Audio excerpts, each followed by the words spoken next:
Hola, mi nombre es Yuri Ricardo y bienvenidos a este nuevo video.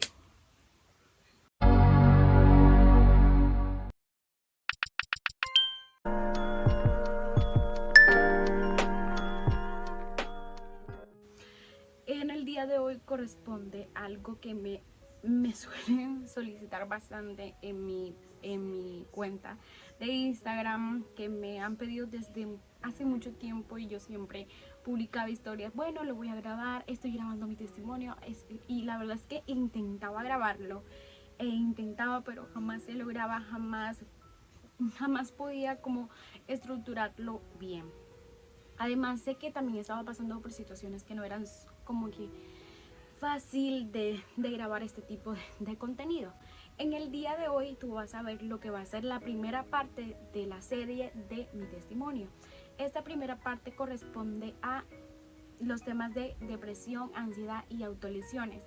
Más adelante vas a ver temas como inseguridades, sobre cómo llegué a ese camino de amarme a mí misma, vas a ver toda la parte con el bullying, vas a ver lo que fue mis experiencias con mi don, cómo influyó todo esto. O sea, te voy a contar detalladamente todo lo que fue mi testimonio por parte para que no se haga tan kilométrico estos videos. Así que vamos a entrando y vamos a colocarnos en contexto. Antes de empezar a relatar, quiero que sepan que este video lo hago con la única intención de que sea edificante, de que sea como un refrigerio y de que puedas ver a Dios en medio de todo lo que fue mi proceso. Y también lo hago como forma de cumplirle a Dios, porque yo le dije a Dios que si salía de ese abismo en el que me encontraba cuando estaba pues hace varios años, yo le dije que yo iba a contar, que yo iba a relatar y que yo le iba a dar toda la gloria a él, y eso es lo que estoy haciendo en este video. ¿Cómo empezó todo? Voy a tratar como de dividir pues la depresión, ansiedad y autolesiones. ¿Cómo empezó la depresión? Bueno, era algo que yo no podía entender, pero yo me sentía triste, pero no era una tristeza común como, bueno, perdí un arete o no sé, perdí un examen. No, era una tristeza que no sabía ni por dónde venía, ni cómo era, o sea, no sabía, no podía describir qué era lo que estaba sintiendo, pero me sentía realmente triste. En veces que me sentía triste y sin una razón aparente para estar triste, no sé si me hago entender. Entonces era algo que a mí no me cuadraba, porque bueno, había veces que tenía razones justificables, que decía yo que eran justificables para sentirme triste, pero había veces que no había nada. Otra cosa también fueron los pensamientos negativos.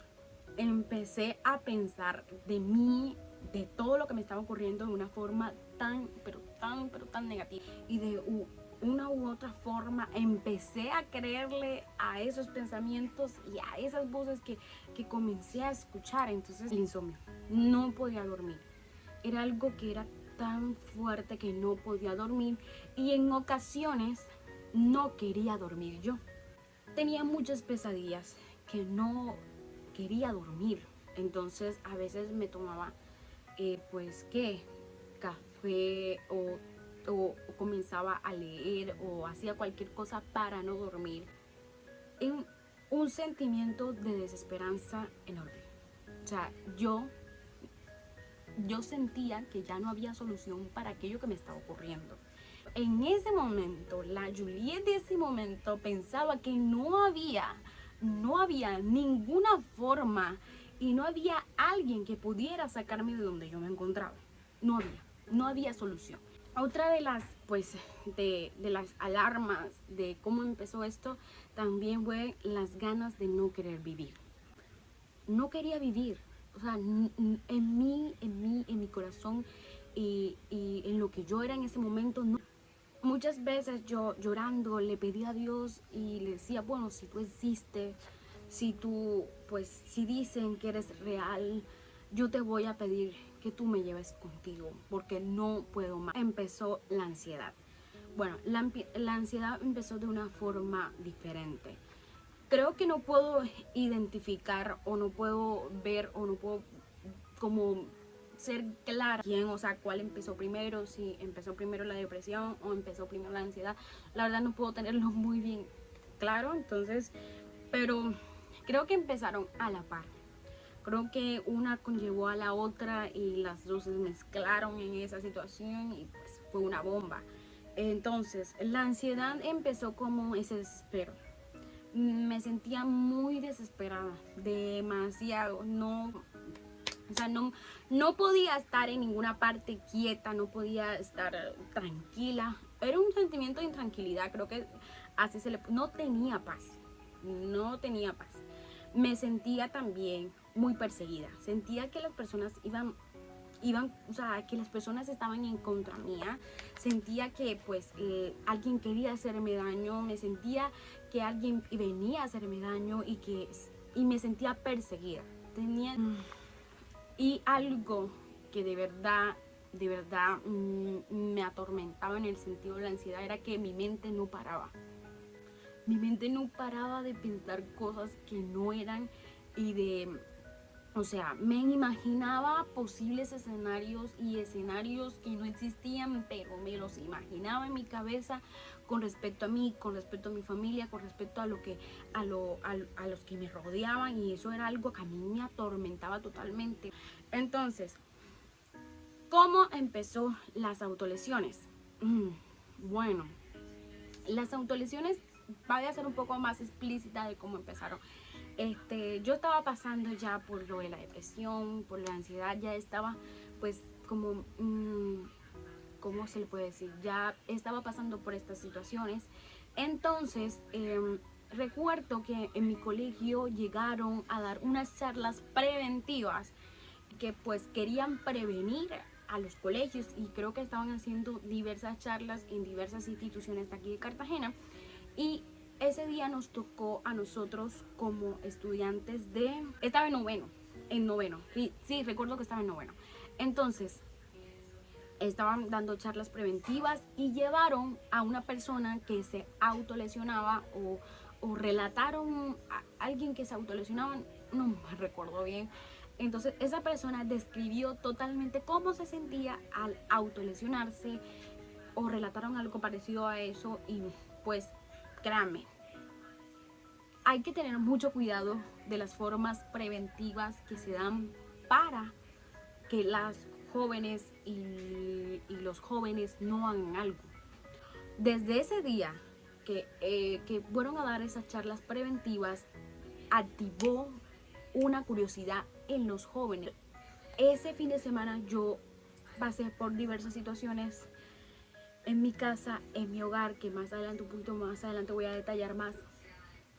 Y yo me autolesiono por primera vez. Fue algo que a mí me marcó mucho, porque yo tenía miedo de decirle a las personas con las que estaba, con las que me relacionaba, que yo había hecho eso.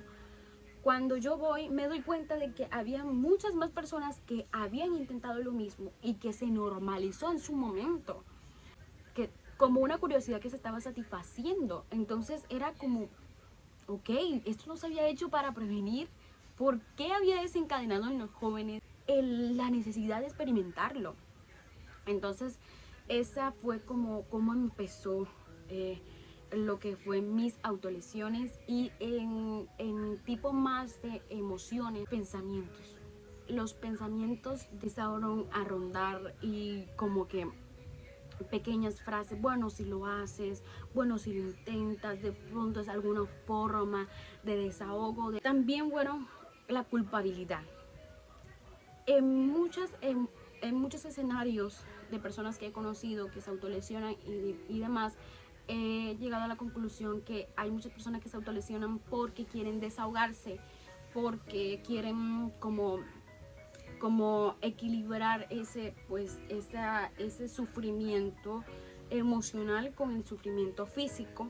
Pero en mi ocasión yo no sentía que era por eso, sino por un sentimiento de culpabilidad que yo tenía, que me llevaba al otro punto que les tengo, es que era un modo de autocastigo para mí, una forma de autocastigarme por la alta culpabilidad que yo tenía. Comencé a probar diversas formas de hacerme daño porque debía sentir algún dolor frente a aquello. Entonces es algo altamente difícil de comentar y altamente difícil de decir, pero esa era la realidad de mi vida en ese momento. Ahora, ¿qué desencadenó todo esto? Eso es algo que no he dicho mucho, pero aquí lo voy a confesar y lo voy a decir. Fue que en mi casa comenzaron a pasar diversas situaciones de celos, una relación pues altamente no sana. Mis padres tenían demasiadas diferencias entre sí, se dieron casos de infidelidad y por ello mis papás querían separarse. Para mí era el fin del mundo. En ese momento para mí era el fin del mundo porque es que ya yo tenía experiencias, ya había visto compañeros que sus papás estaban separados y que era un infierno. Entonces yo decía, yo no quiero perder a ninguno de los dos. En este momento para mí fue algo que yo no sabía por qué estaba pasando. Yo tenía, por ejemplo, como en un pedestal a mis padres y tantas cosas que ocurrieron me hicieron como estrellarme porque tenía unas expectativas supremamente altas en personas que son seres humanos y que se pueden equivocar y que tienen válido equivocarse, porque yo también soy un ser humano y también puedo equivocarme, pero en ese momento yo no lo sentí así. Yo lo único que sentí en ese momento es que las personas que tenían que protegerme no lo hicieron. Culpé y señalé a mis padres por muchísimo tiempo y pues ahora después voy a comentarle un poquito más sobre esto, pero entendí y quiero que tú también entiendas que nuestros padres no vienen con un manual de cómo ser padres. No vienen con un manual de no equivocarse, no vienen, y más cuando no conocen de Dios. Entonces tuve que pasar por un proceso de sanación para perdonar a mis padres. Mi casa se convirtió como en un campo de guerra, de quién es quién es más que quién puede ganar. Que llegué, que la Julia que no quería que sus papás se separaran, que para ella era los fin del mundo, yo llegué a pensar, bueno, si se separan va a ser mejor que estar viviendo todo esto. ¿Cómo me sentía? Quiero ser súper honesta con ustedes cómo me sentía para que ustedes puedan sentirse identificados con esto y puedan ver por qué yo sentía que nadie me entendía. Yo sentía que nadie me entendía. Yo me sentía culpable.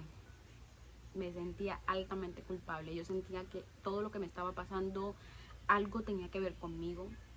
Tenía dolor y no solo dolor emocional, sino un dolor físico. Era algo que hasta se manifestaba en lo que era mi cuerpo,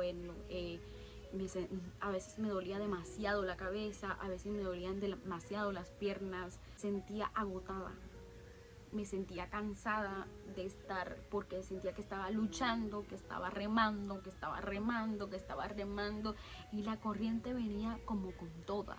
Tenía muchas ganas de desaparecer, muchas ganas de quitarme la vida y suena muy duro, suena realmente duro lo que estoy diciendo. Y creo que ninguna persona debería sentirse así, creo que ninguna persona debería llegar al punto de sentirse así. Espero que no me juzguen por los pensamientos que les estoy comentando, pero esa era la forma en que yo me sentía. Y no era lindo sentirse así. A veces sentía que no era justo, a veces sentía que era justo, a veces sentía que lo merecía, a veces sentía que no lo merecía. A veces era algo que era como una montaña rusa de sentimientos. No sé, contarles es el apego emocional y de dependencia que generé hacia muchísimas personas por el simple hecho de buscar un salvador. A cualquiera persona que sentía que me identificaba con esa persona, no tanto que me identificaba, sino que me entendía, porque era algo que yo batallaba mucho, porque yo le comentaba a las personas cómo me sentía y me juzgaban. Si no me juzgaban, me criticaban, y si no me criticaban, no me entendían. Entonces, cuando yo encontré una persona que me entendía, que no me juzgaba, que no me criticaba y que me quería como ayudar a salir de donde estaba, yo generaba un apego y una dependencia hacia esa persona. Pues una profesora que era un amor, que era un sol, que era divina, que era era muy empática, muy humilde, y pues esa profesora le comentaron sobre lo que yo estaba pasando y ella me entendió y ella me comprendió y hablaba conmigo. Y fue el apego tanto que yo generé hacia esa profesora que cuando yo me sentía mal, yo me salía del salón a buscarla donde estuviera porque me sentía mal. Una amiga que tuve en el bachillerato, que creo que esa fue la persona a la cual más generé apego emocional y más dependencia, y creo que las personas que me conocen saben quién es. Yo generé un apego hacia esa persona que no sabía cómo explicarlo, y pues nuestra amistad no terminó tan bien, tampoco terminó tan mal, pero fue algo que el simple hecho de pensar que ella se fuera de mi vida era algo que yo no toleraba. Que sentía que era la única persona que podía entenderme, que era la única persona a la cual yo le podía hablar abiertamente de lo que le estoy diciendo, y que en ese momento tenía pensamientos de pronto más erróneos, pero llegué a entender ahora que estoy acá que pues la amistad de nosotros se basaba en quién era yo, se basaba en qué era lo que yo estaba pasando, en mis pensamientos, en cómo me sentía. La amistad se basaba en mí. Y dejé a un lado pues a lo que ella sentía, lo que ella estaba pasando, y por miedo también ella de lo que yo estaba sucediendo. No quería comentarme las cosas porque no, tampoco quería que yo me hundiera más de lo que ya estaba. Entonces, pues quería comentarles eso porque creo que marcó mucho en lo que fue mi testimonio y mi proceso en esta parte con referente a los temas que estamos. Voy a hablar sobre mis intentos de suicidio. No voy a excavar mucho en estos temas y no voy a excavar mucho, principalmente por lo que les dije al principio, sobre lo que empieza siendo preventivo, pero empieza como a despertar curiosidad en las personas. Entonces por eso no voy a como hacer tan explícito. Que tuvo fue en el 2015. Me recuerdo que pues tomé diversas pastillas, diversos medicamentos, y me los tomé y los ingerí todo, y yo dije, bueno, empecé a sentirme realmente mal. Creo que en ese momento tuve como una deshidratación porque no paraba, no paraba. Entonces mi familia estaba muy preocupada, pero ni por ahí se imaginaban de que lo que yo quería era acabar con mi vida y de que aquella cosa no había resultado. Y eso fue algo que me frustró mucho, porque decía, bueno, no puedo ni siquiera puedo hacer esto bien. También me tomé unos medicamentos que le mandaban a mi mamá para su problema con el peso y con la obesidad. Entonces me tomé los medicamentos, me acuerdo qué medicamentos son, y esos medicamentos lo que hacían era que pues yo pues expulsaba toda la grasa que tenía. Y yo en ese momento no sé qué estaba pasando en ese momento, pero recuerdo que tenía esta sensación de adelgazar de alguna forma. Entonces lo que hice fue tomarme esos medicamentos y yo me puse delgada, supremamente delgada. Botaba grasa por medio de la orina. Entonces eso fue la manera y en cómo se dieron cuenta de lo que estaba pasando. Tuvieron que llevarme al médico, tuve que explicar, y fue todo un proceso y fue todo un escenario que de verdad fue algo horrible para mí, porque en ese momento se dieron cuenta de lo que pues lo que yo intentaba. El suicidio que tuve fue en el año 2017, fue mi último año de secundaria. Las personas que estuvieron en bachillerato conmigo de pronto supieron muchísimo más sobre esto. Autolesionándome, cortándome las venas. Fue algo supremamente difícil. Cuando aquello ocurrió yo me asusté, no solo me asusté, tenía miedo, tenía pánico por aquello que estaba pasando. Y recuerdo que yo comencé a yo llamé a mi familia, yo llamé a mi hermana, y cuando me vieron yo recuerdo recuerdo el pánico en la mirada de todas las personas que me vieron en ese momento. Recuerdo el sufrimiento de mi hermana, recuerdo la cara el rostro de mi mamá, recuerdo el rostro de mi hermano que llegó en ese momento porque lo llamaron. Él fue el que trajo el taxi con el cual me llevaron a la clínica.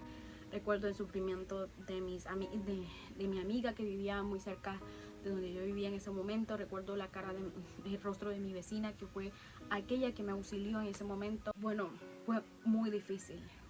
Fue muy difícil. Recuerdo que cuando me bajaron, yo vivía en un segundo piso en ese momento. Recuerdo que cuando me bajaron, las personas me preguntaban, ¿por qué lo hiciste? ¿por qué lo hiciste? ¿Por qué lo hiciste? ¿Por qué lo hiciste? Y no había una manera de explicar el por qué yo lo había hecho. Y no había una malo y lo feo que fue ser hospitalizada de esa manera. Tener que dar explicaciones del por qué lo había hecho y de ser vulnerable delante de las demás personas. Fue horrible. Mi salón se enteró de lo que a mí me estaba pasando. Mi familia se enteró de lo que yo estaba pasando. Uf, muy difícil. Fue muy difícil. Yo creo que les voy a ingresar imágenes de mi familia dándome ánimos por este, después de que salí de la clínica. Todos. Ese capture que yo le tomé a esas palabras que me estaban diciendo mi familia en ese preciso momento. Entonces les voy a ingresar e insertar las imágenes por aquí. Yo me sentía agotada.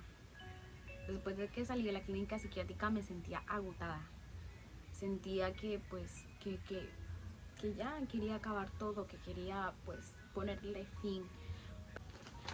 Posibles soluciones. La primera fue centro psiquiátrico.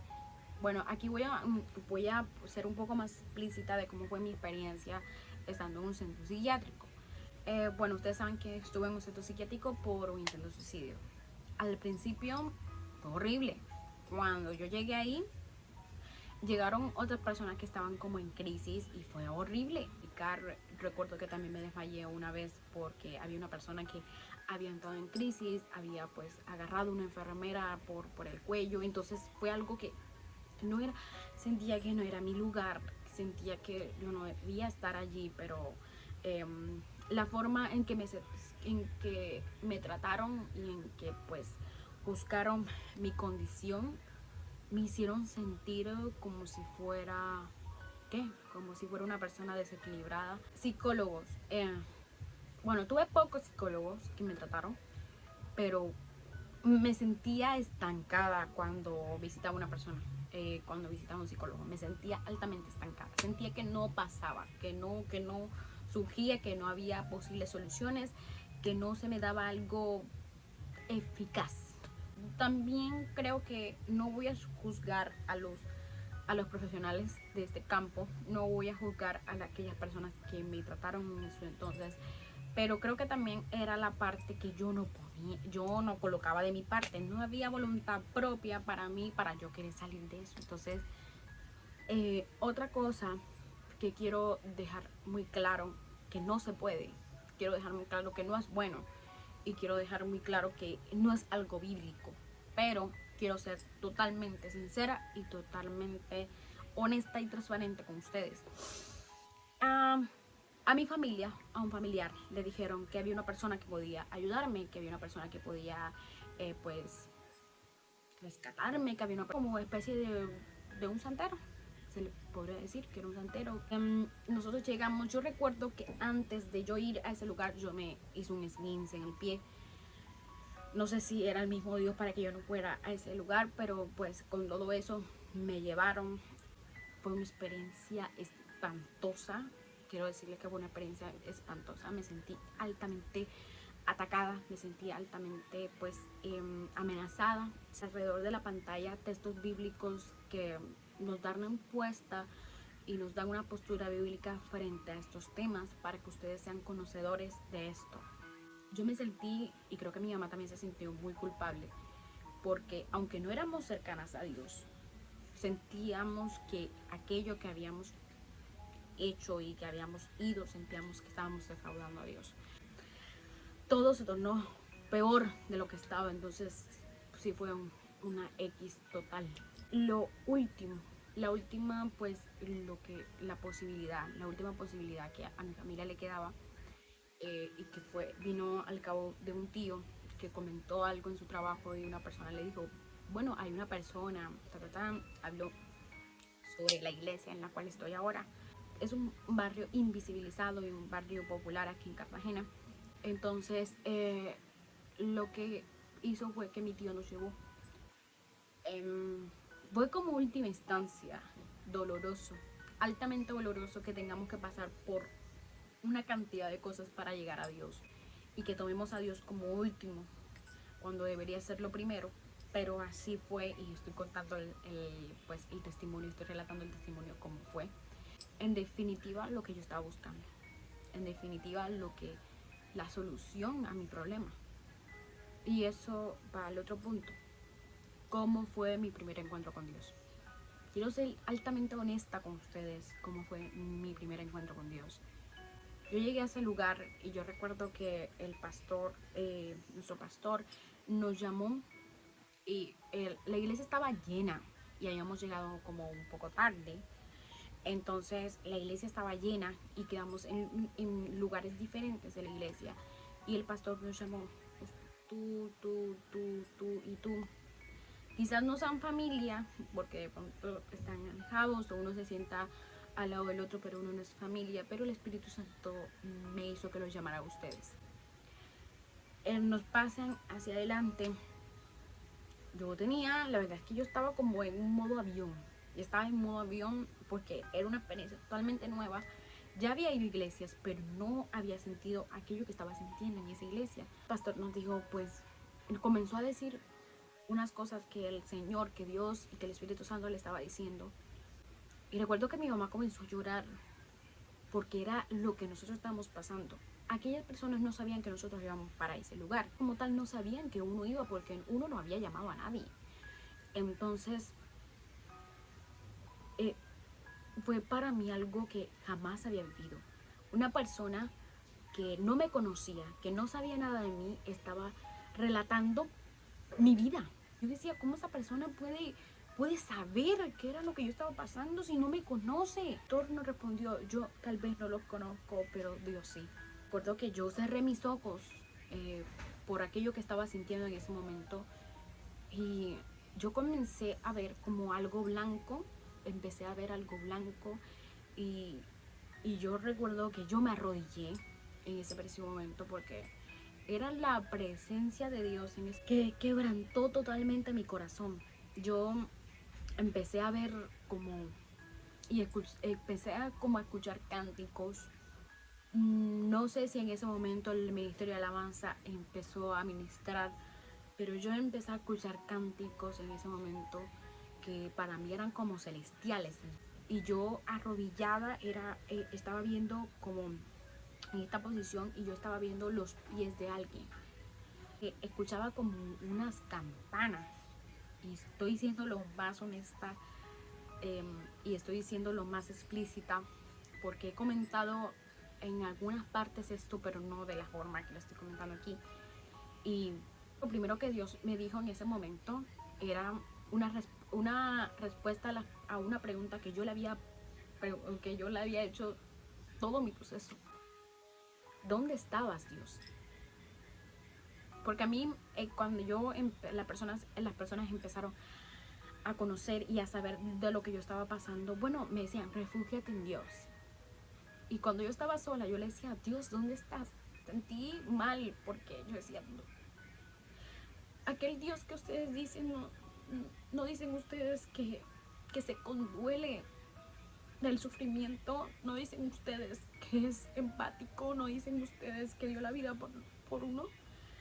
Y yo me sentí mal porque yo dije, ni siquiera soy merecedora de aquel amor.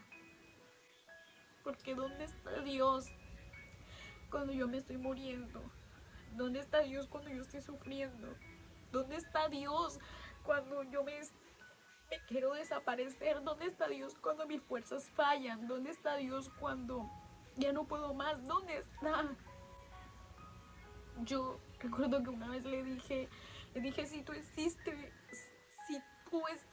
ven a socorrerme. Esa era la pregunta. ¿Dónde estabas? ¿Dónde estás? Y recuerdo que Dios me dice, y escucho la voz de Dios audible ese día, escuché la voz de Dios audible y me di cuenta que la había escuchado bastantes veces en mi proceso, pero que pensé que era la voz de mi cabeza, pues dándome como palmaditas, dándome como que, mira, avanza. Donde me decía, yo siempre he estado contigo. Yo le respondí, ¿en dónde? Que nunca te he visto. Y empezó a mostrarme a la Juliet arrodillada en el piso, llorando, gritando. Me empezó a mostrarme a la Juliet autolesionándose, a la Juliet que estaba dolorida, a la Juliet que no sabía qué hacer. Y esos diferentes escenarios en los cuales me recuerdo también que me mostró cuando estaba en el baño, yo así mirando al cielo, pidiendo auxilio de él, como a una persona que me estaba abrazando en ese preciso momento. Y me decía, yo siempre he estado allí. Pero lo único que podías ver era tu dolor. Lo único que podías ver era tu rencor, tu odio. No podías verme. Por eso la película La Cabaña me impacta tanto, porque es algo que yo había vivido con Dios. A mí Dios me había dicho algo así. Cuando me di cuenta quién era Dios y de todo lo que había hecho por mí. Después la pregunta surgió, ¿quién soy yo? Cuando yo conocí a Dios, Dios me saca de allí. Hay una pelea campal entre mi vida, porque había un oponente que quería que yo muriera. Pero Dios dijo, hay vida. Y Dios me rescata de las manos del enemigo en ese preciso momento y me da vida. En ese momento recibí como un acompañamiento psicosocial por una pastora que también es psicóloga. Recibí el acompañamiento pastoral y recibí todo el amor y todo el cariño de mi familia en ese momento. Y pues todo eso llevó a que Juliet y obviamente el acompañamiento de Dios también, todo eso llevó a que Juliet saliera de aquello, sanara, restaurara y pudiera perdonar a todas las personas que tenía que perdonar. Pero había algo que no había pasado en ese momento, y era que no me había perdonado yo. Que yo me bautizo después de que comienzo a servir al Señor, después de que todo el mundo me conoce como que hablo de Dios, como que predico de su palabra, Juliet recae. Y fue tan difícil, fue tan difícil, porque yo decía, estoy viviendo otra vez lo que ya había vivido. Ahora no puede ser posible porque yo ahora conozco a Dios y oye, el problema no es Dios. El problema venía de aquí. El problema radicaba en que yo no me había perdonado. Mi autoperdón había perdonado a las demás personas. Dios me había perdonado a mí, pero yo no consideraba que yo merecía un perdón. ¿Cómo le digo a las personas que me siento mal?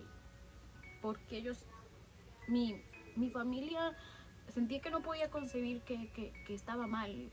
Créanme, había pasado casi después de mi testimonio diciendo, pidan ayuda, hablen. Y en ese momento se me olvidaron todas esas cosas. Se me olvidó pedir ayuda, se me olvidó hablar de lo que sentía, se me olvidó hasta decirle a Dios, mira Dios, me siento mal. Se me olvidó todo eso. Me hizo olvidarme quién era en ese momento. Yo le dije a Dios, le pedí perdón porque había sido muy terca, había sido muy desobediente y porque estaba en ese lugar y estaba en esa posición era porque yo no había cedido, porque no me había rendido ante Él de la manera que Él quería que me rindiera, y que estaba pasando otra vez la misma prueba porque no había podido superar diversas cosas que Dios me decía, vamos a hacerlo juntos, y le decía, no es el momento, lo hacemos después. Y en ese momento le pedí perdón a Dios porque estaba defraudando a Dios, la única persona que había estado allí conmigo siempre, incondicionalmente. Y me sentí tan mal en ese momento por ello. Me regala ese momento de hablar con Él y de mostrarme qué pasaría si yo cometiera eso. Creo que eso fue lo que hizo que me echara hacia atrás. Y creo que eso fue lo que me dio el convencimiento de que esa no era la decisión correcta. Le decía, pero ya no hay marcha atrás. Estas cicatrices, no voy a poder vivir con ellas. Van a dar... ¿Cómo voy a salir a la calle con ellas? ¿Qué le voy a decir a la gente? ¿Qué le voy a decir a mis padres? ¿Qué le voy a decir a la persona a la cual le he evangelizado? ¿Qué le voy a decir? Y me decía empezar de nuevo. Y yo decía, no puedo empezar de nuevo. No así, no así. Y así empecé, tengo que terminar. Y recuerdo que yo tomé mi celular y recuerdo que me topo con esta película, Hablando con él, No me avergüenzo, tiene esos dos nombres. Y recuerdo que me vi esa película, me la vi todita. Y lloré, y lloré, y lloré. Yo había dejado cartas a las personas, había dejado un video, había hecho todo y me había preparado para todo eso. En medio de la carta yo le decía a las personas y a mi familia, perdónenme por la escena que van a encontrar de mí. Decía, perdónenme para cuando ustedes lleguen no poder abrazarlos y decirle hola mami, hola papi. Nadie se merece encontrar a alguien así. Nadie se merece vivir una experiencia así. Dije, no puedo ser tan egoísta, ¿no? No puedo solo pensar en mi sufrimiento y querer acabar conmigo y dejar a personas que me quieren y hacer pasar un sufrimiento a otras personas porque no lo merecen. Tampoco merece que Dios ha juzgado por mis acciones, que digan, bueno, ella no servía a Dios o mira, ¿qué hizo Dios allí? Y me eché hacia atrás con todo y tuve que llevar las consecuencias de echarme hacia atrás después de haber cometido un error. Esta ha sido la forma en la cual las personas han hablado. Ya me ha dado la oportunidad de como 4 veces evangelizar sobre ello. Las personas ven las marcas y tratan como de una manera de hablar conmigo sobre sus experiencias y sobre lo que han pasado, y yo les comento, y no niego o no quiero ocultar lo que me pasó, porque creo que puede ser una enseñanza muy valiosa sobre que aunque uno esté en Dios no es exento de pasar por dificultades, pero también el Señor ha prometido estar con nosotros. Y también viene algo, es que también nosotros tenemos que ser obedientes. Tiene que haber una dependencia nosotros altamente, no de las personas, sino un apego emocional, sino de Dios. Y en eso jugaron muchos factores. No quise tratar con Dios aquellas cosas que me estaban afectando. No quise solucionar aquellas cosas que Dios me dijo, Julie, tienes que solucionar. No lo quise hacer. Fui terca, fui desobediente y no quise hacerlo. Y todo eso tuvo consecuencias. Como últimas palabras y como conclusiones, quiero agradecer de forma especial a Dios. Yo le digo que no me va a alcanzar la vida, ni siquiera para agradecerle todo lo que ha hecho por mí. No me van a alcanzar las palabras para expresar todo lo que siento por Él, ni todo lo que mi corazón siente y lo que mi corazón agradece, todo lo que ha hecho en mi vida. No me van a alcanzar los días para servirle, no me van a alcanzar los días para adorarle, no me va a alcanzar. Y por eso quiero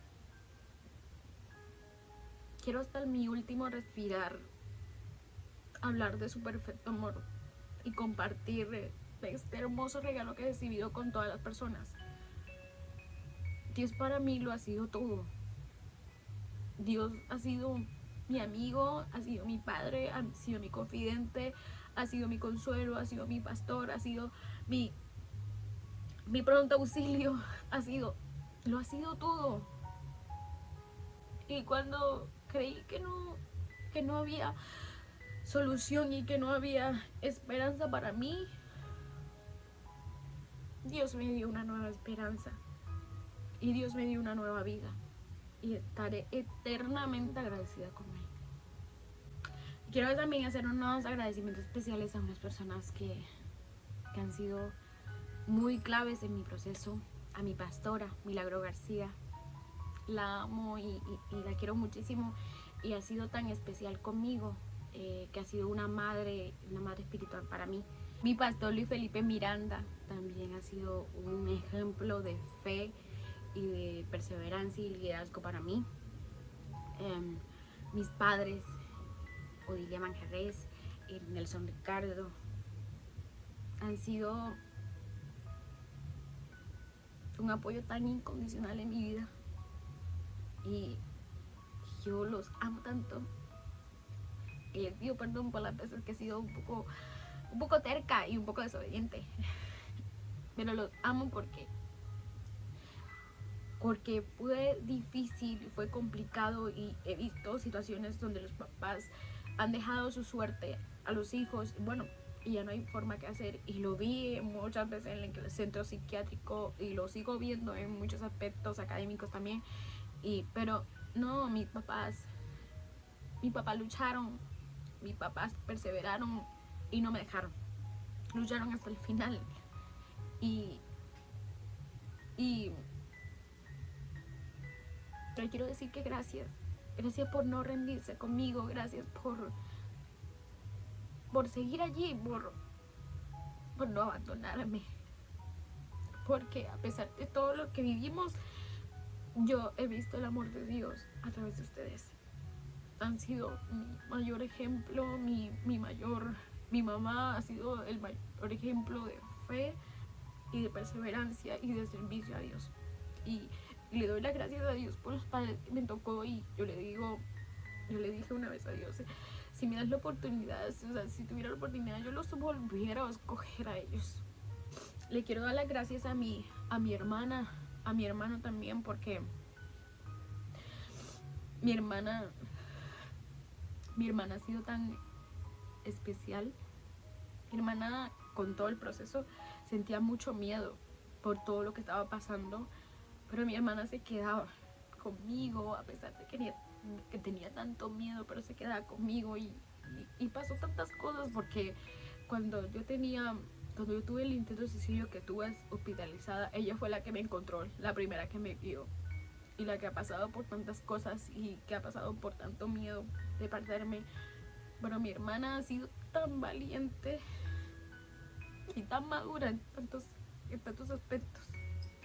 Ella sabe que la amo y que es mi tesoro y que viviré agradecida por tantas cosas que ha hecho por mí. Es mi mayor apoyo, es mi mayor confidente, y mi hermano también es tan especial para mí.